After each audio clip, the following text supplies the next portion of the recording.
nange mema nyonso ya malamu na mabe lelo ememikilwe estoma nange lia nyonso misuni na ndunda lelo elie nango bolingo atomoninga na leli nzala. Ah oui, tango ya vérité ekoki ba maman ya Congo Kinshasa pour na célébrer journée internationale de la femme.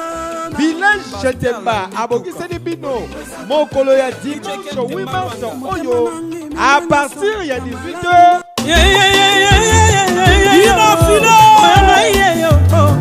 Junior Yengo kunanga yeyo palmi shwananga yeyo digi mama lelonga la sali shwananga otikanga azaba kunanga Bina Vilé le lundi maître le premier fils du village full boss oya kobetela bino mobange na concert live.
Célébrer ma femme à partir il y a $5, il y a pamba pour ma maman, et $10 pour ma papa.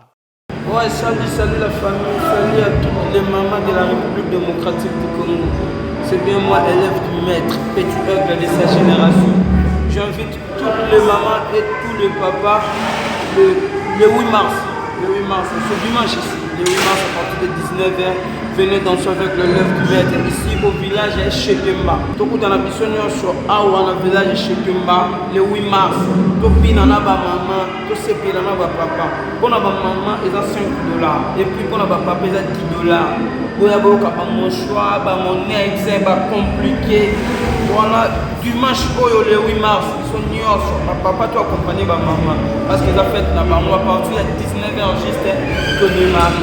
Pour la réservation Nyonso, pour contacter numéro Oyo 090 48 19 772. Village Chetemba et Zali Bisika Yakobungate na commune ya Gombe. Référence rond-point Forestcom aux Amobimba. Bilengi ya journée internationale de la femme et Simbami na village Chetemba.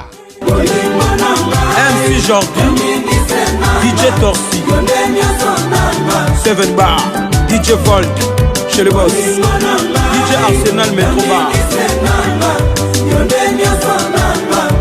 Docteur Cos Image.